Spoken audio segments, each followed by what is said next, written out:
Hi, my name is Julie Ziegler. I am co-chair of Preserving Excellence in District 90, and I am here today to talk to you about the fiscal crisis facing our community. We start with a quote by Michael Fullen. The best case for public education has always been that it is a common good.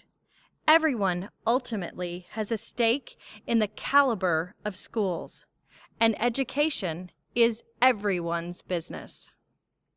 What do we remember about school? Do we remember participating in the high school musical? Do we remember our grade school art class? What about that championship that was so important? Or was it that concert where we nailed that piece by Bach? Why are we here today? To talk about protecting that which matters most. Our community, our schools, our homes, and our future. To provide a statement of the problem, please allow me to introduce Dr. Todd Kale, Superintendent of District 90. The statement of the problem is pretty clear.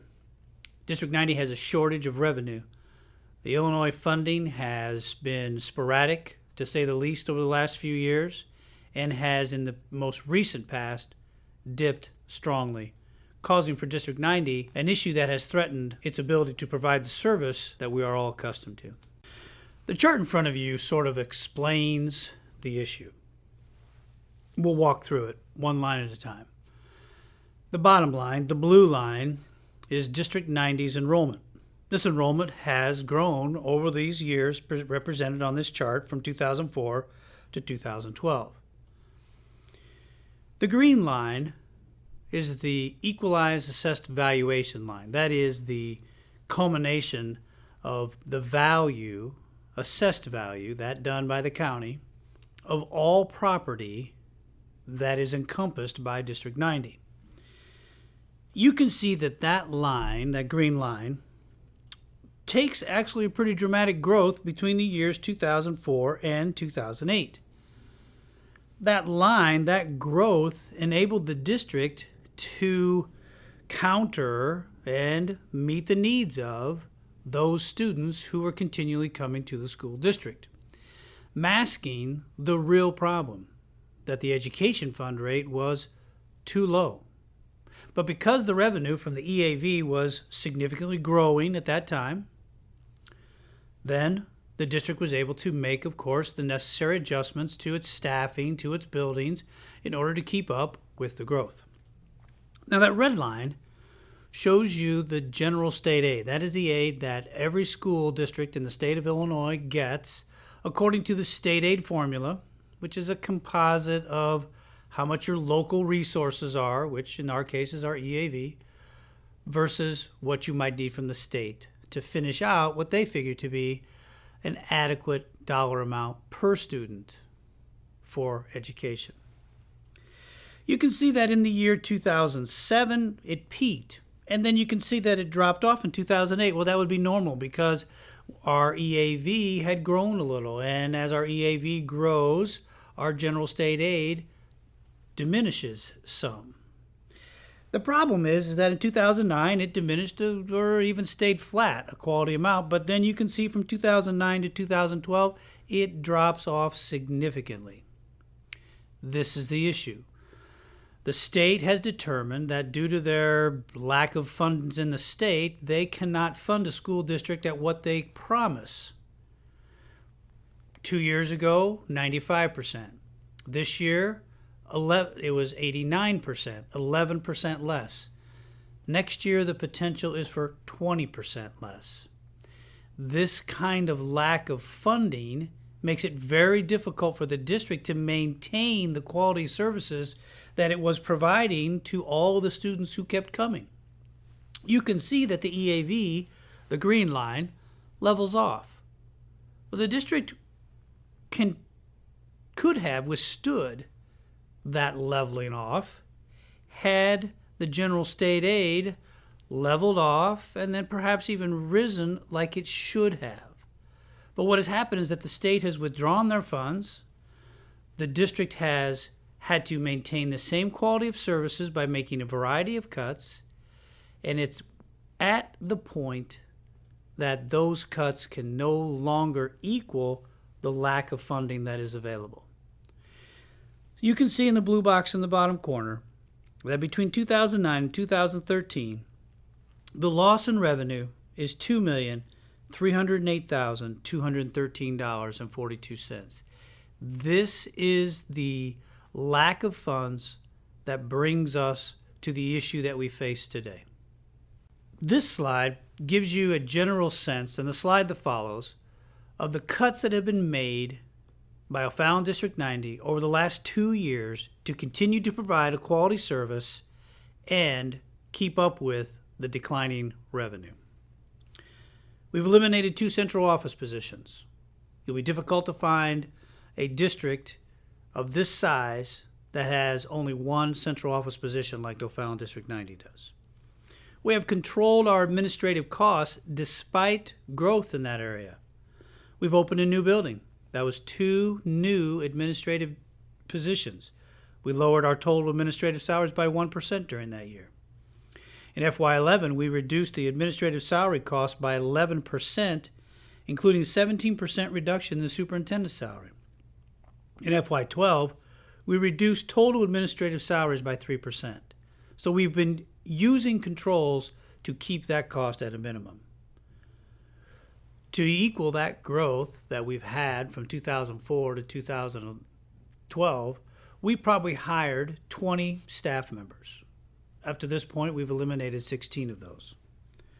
We haven't rehired replacements when staff retire. Our employees, all employees in the district, took a 2-year salary freeze. That was a savings, a cost avoidance of $1.4 million. We eliminated all tuition reimbursement for staff members. Employees have paid an increase in their health insurance. We also renegotiated our bus contract for a 23% savings, but that was negated by a 21% drop in state funding for transportation. We reduced 31 non-certified positions. That includes the elimination of librarians and the elimination of the lunch fitness program. We eliminated the gifted program. We eliminated full Stanford testing for grades 1 through 8. We've eliminated 1 district maintenance position. We've reduced supplies in the buildings by 40%. We've increased fees in school and athletics. And we've increased registration fees. All of this has been done in order to make up for the loss of revenue from the state. We are now at the point where the cuts that we need to make will be detrimental to the district. The $2.7 million in cuts that need to be made for 2013-14 include eliminating 3 regular education elementary teachers, eliminating 2 reading teachers, eliminating 7 custodians, eliminating all elective and special teachers and programs. That includes 15 positions in 8 programs: band, chorus, computers, technology, art and study hall, and elementary PE, music, and computers. We'll eliminate 1 of 3 assistant principals. We'll eliminate all regular education classroom support and personnel, which amounts to 23 positions. We'll eliminate all extracurricular activities, sports, clubs, trips, 23 activities, 33 sports. We'll reduce time for clerical and nurses, and we will double parental fees. This chart shows then the result of those $2.7 million in cuts. You can see from this chart that in 2013 we have an estimated balance of minus $114,484. With $2.7 million worth of cuts made, the estimated balance for 2014 will be $117,334. And you can see from this chart that the line carries in the positive until 2018. The difficulty is that the district has a $34 million budget and it will have $117,334 in its savings account. That is a 2% reduction in general state aid, and the district is down below this line. As a district superintendent, as the person who is in charge of the financial part of this district, This is an unacceptable amount to me. This is not enough to sustain quality programming for any kind of long-term situation. There is a greater concern. These reductions will diminish the capacity of the district to deliver education in a way that this community is used to, and more importantly, that our students need. You can see that these reductions will raise class size. The reduction plan pushes class sizes above 30. That is class size above 30 perhaps at 5th grade, 4th grade, 3rd grade, perhaps and beyond. The trade-off with saving specials and electives would push class sizes above 30 at almost all grade levels.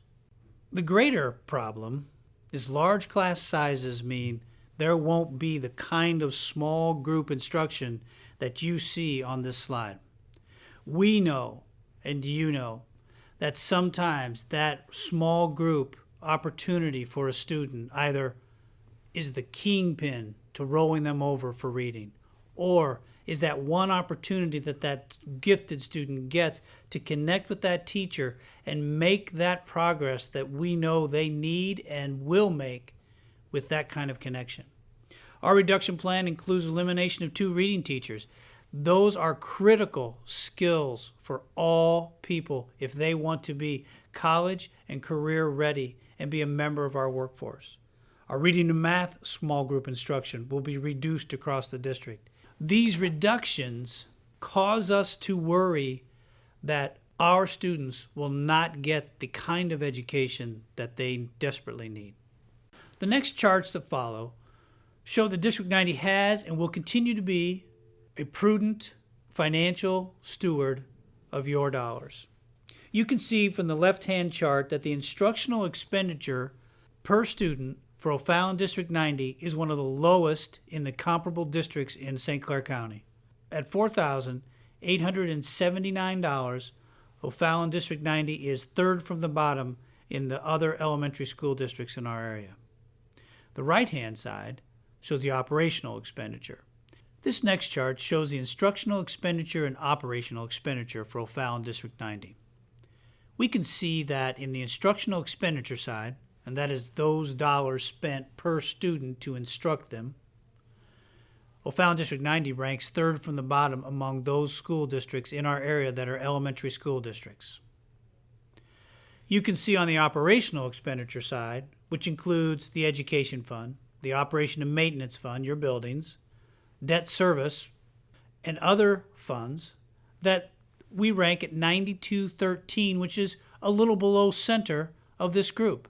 Now, let's understand that for O'Fallon District 90 on the operational expenditure side, this includes 7 buildings. For the school district at the top, and as a matter of fact, the first 5 school districts at the top, they have 2 buildings. So District 90 is able to, number one, provide a good quality education at a low cost for its students in the classroom, and then manages its money effectively for the operations side in comparison to those school districts that are their peers in this area. This slide reveals this information. A teacher in District 90 is more likely to have a master's degree, to teach a higher class size, and to do so at a lower cost per student than his or her peers. If you look at the chart, the salary per pupil in O'Fallon District 90 is 4th from the bottom. If you look to the column just to the left, the pupil per teacher ratio is the highest shared with one other school district. And if you look to the right, the master's degree column, you'll see that only one other school district in the area has a higher percentage of teachers with master's degree than O'Fallon District 90.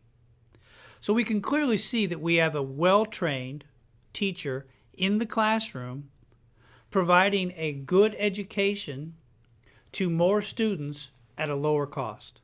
This slide and the one before provides an example of the prudent financial work that District 90 has done.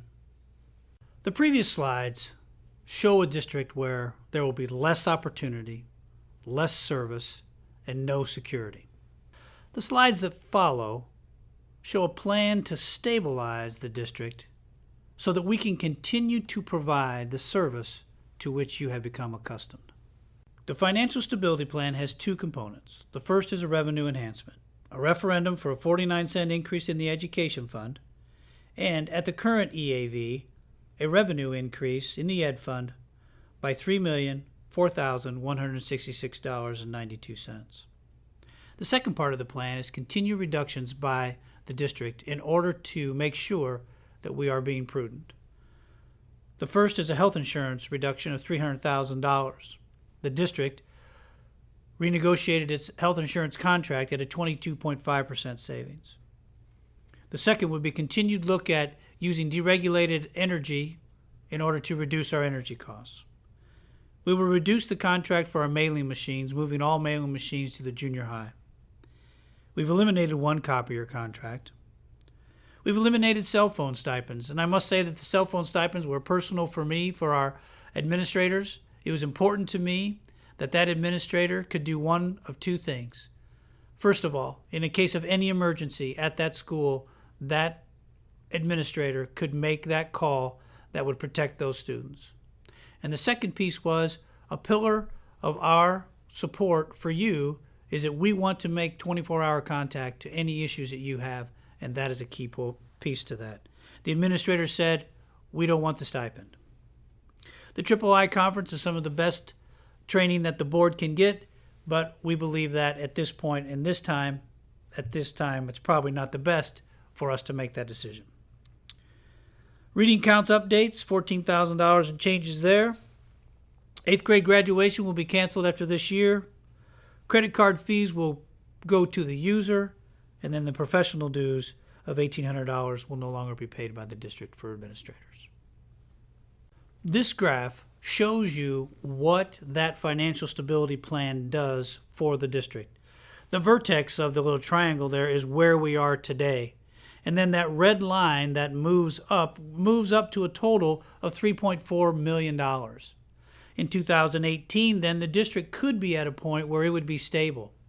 But that's all projection. The key piece is that in next year, it shows a balance of $766,000. That is a little more opportunity for the district to see that it can stabilize where it's at. Each year, it increases a small amount depending upon factors such as EAV and expenditures. It's important to note that at this point, the Board of Education is working on a fund balance limit policy, which basically puts a ceiling on the amount of reserve that they can hold. That ceiling means that once the reserve reaches a point where it's above that, they either decide to push that money back by lowering the tax rate, or if a program that needs to be created because of public demand, because of what the students require, then they have that option to do that as well. But the key piece is that they have to meet the ceiling. So the graph shows that the plan stabilizes the district and puts it back into a position where it can make decisions based on the education of the students instead of the financial need of the district. So the Board of Education has approved a referendum question for the ballot, and they did so at its January meeting. They did this because the Board of Education believes that the community of O'Fallon is the best group to answer the question if the maximum value of the education fund rate should be raised from $1.40 to $1.89 to stabilize this fund against the revenue fluctuations of the state of Illinois. By now you're probably wondering, what will a yes vote cost me? The district is asking the public to vote to increase the maximum rate in the education fund to $1.89. This is a 49-cent increase from the current maximum. The increase in taxes is based on 49 cents per $100 of assessed value. This slide provides the formula that will enable you to figure what your tax increase would be. If you look at the formula, you will see that you'll take your market value, and that's the fair market value of your home as per St. Clair County, not the fair market value that you may perceive your home is worth. You would divide that fair market value by 3, and that gives you your assessed value as per St. Clair County. Now you can find both of these numbers, fair market value and assessed value, at the website that is at the bottom of this slide. That is a parcel inquiry at the St. Clair County website. The easiest thing to do is to go to the website and type in your street. Your street addresses will come up. You'll be able to locate your home, and you can go to your 2012 assessment. So once you know the fair market value and you divide it by 3, you subtract $6,000 for the homestead exemption.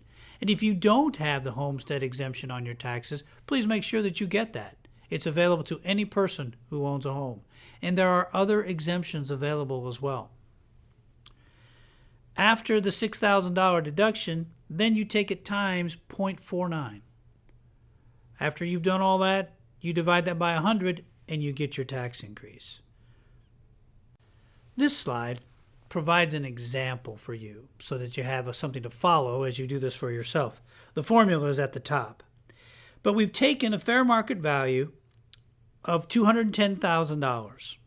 We divided that by 3 and it gives you $70,000. You subtract $6,000 from $70,000 and you get $64,000. You take the $64,000 times the 0.49 and you will get $31,360. Please don't stop here. Then you take that $31,360 divided by 100 and you will get $313.60, which would be your total increase for 12 months.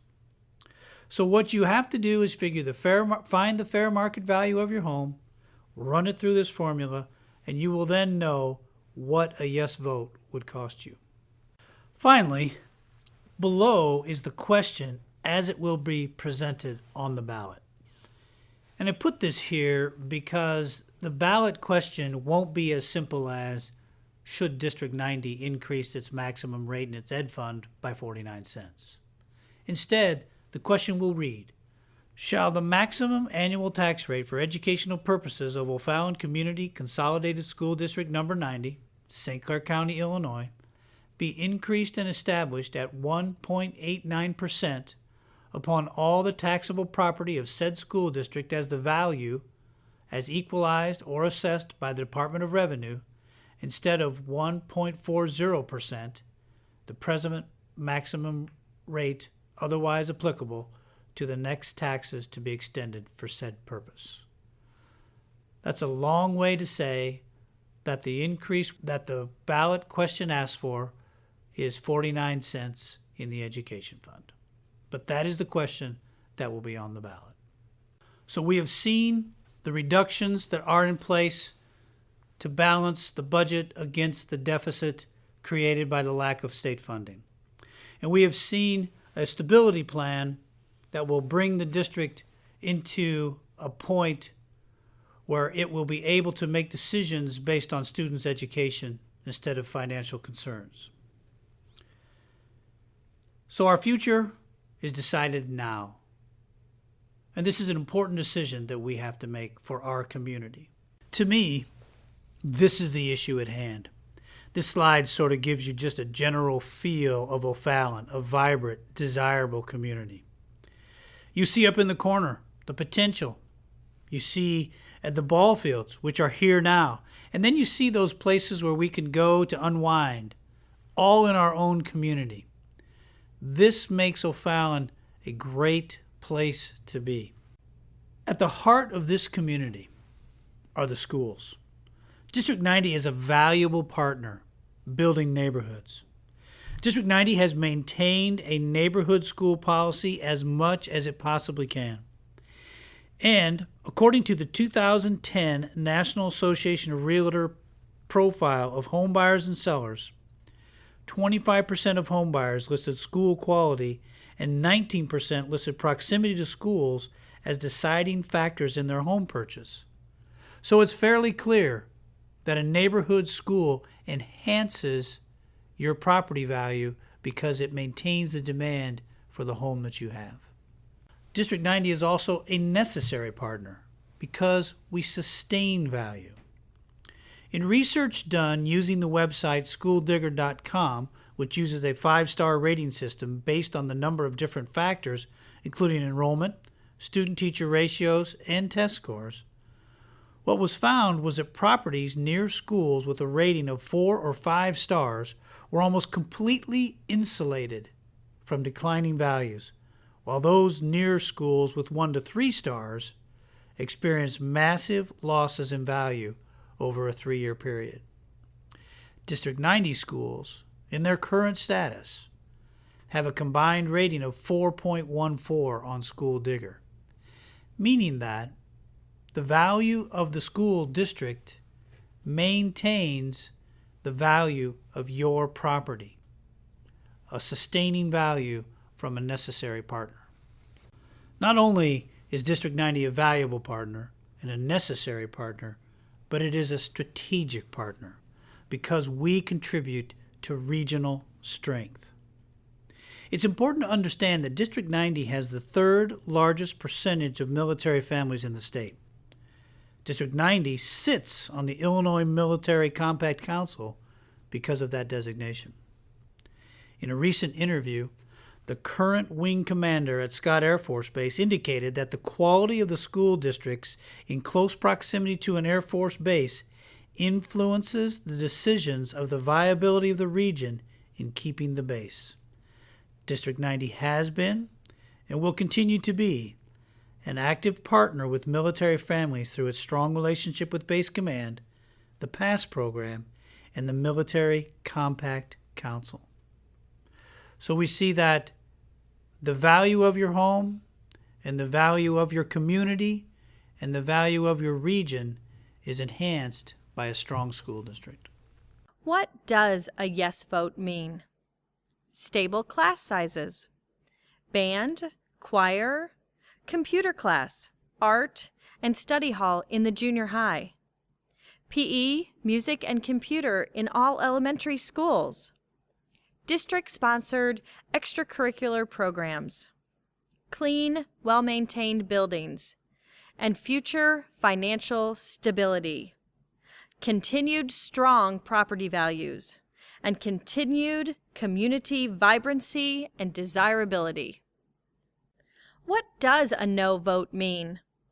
Large class sizes due to a reduction in staff. Reduced classroom support due to a reduction in staff. A shorter school day due to the loss of music, computer, PE at the elementary schools, and band, choir, art, computer, and study hall at the junior high. Buildings will not be cleaned daily due to a loss of custodians. Continued financial instability. Decline in property values. A decline in community desirability. Our decision is the future of our community and the future of our children. Vote yes for District 90 on April 9th, 2013.